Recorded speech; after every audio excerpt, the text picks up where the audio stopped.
Black women have always been about giving all of themselves until they become a shadow, and there is nothing but a trail of ashes following their feet, reminding them of yesterday. We are experts in repeating ourselves. We are experts in being seen and not heard. We use these bodies as a metaphor for something holier than ourselves.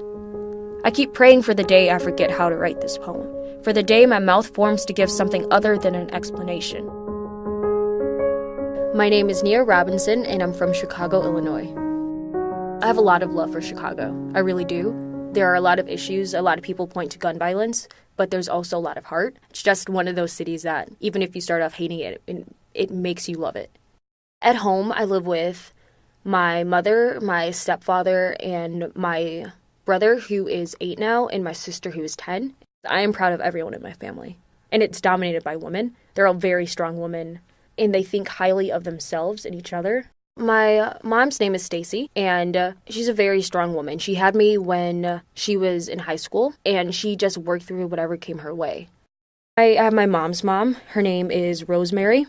She's a very funny woman. I love my grandmother. I'm her favorite. I'm sure I am, even though she'd probably disagree and say, no, you're my favorite oldest granddaughter, because I'm her only oldest granddaughter.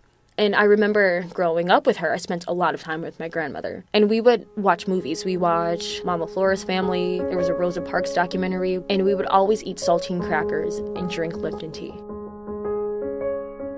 My language isn't just Chicago or just Oak Park. It is both my parents, and the time I scraped my knee on a loose nail, and pierogi and Lane Tech and True, and my family, and the way my cousins used to make fun of me for being so dark but talking so white. I realized I was black in 4th grade. The first school I went to was a predominantly black school, and most of the teachers were white, but everyone around me, like my family, my friends, everyone was black. There was just no issue, and there were no tensions. There was just nothing to talk about because that was the norm. And I remember at one point in my life, I was convinced that I would somehow turn into a white woman when I got older because I just didn't really see white people my age. And so I went to school in the suburbs for 4th through 7th grade. That was when I was in my first predominantly white space. And then when I would go to school, that's when questions would start. Like, I remember my stepdad would pick me up from school sometimes, and people would say, like, who's that white man, like, picking you up? And I didn't receive those questions when I was at Providence St. Mel, which is the predominantly black school. Like, people would say some pretty messed up stuff to me. Like, for example, this one boy, he said, yeah, you're really cute, but, like, I wouldn't really go that dark. And I didn't know what it meant, and so for a while it didn't mean anything, and I kind of internalized all of these things. And I did have a huge identity crisis because everyone would tell me, like, you're just trying to be white, or you're just talking white, like, why don't you talk like how you're supposed to? And I would be really confused because that was just how I just sound like that. I am starting to believe that you are born with the correct way to say anything. Sounding white or black are just two of the same insult and joke. I had more pride in my stutter over concrete and grass than this honey and chainsaw in my trachea. My great-grandmother, she's an amazing woman. So whenever we talk, she'll ask me how school is going. And I'll start to say, school is going well, and she'll cut me off and say, oh, you don't need to tell me, I went to college. And she's very proud about having gone to college, which I would be too if I was a black woman who went to college in the South at the time that she did, because not many did. Whatever I do here, academics, extracurriculars, my relationships with people, I want her to be proud that I'm her great-granddaughter.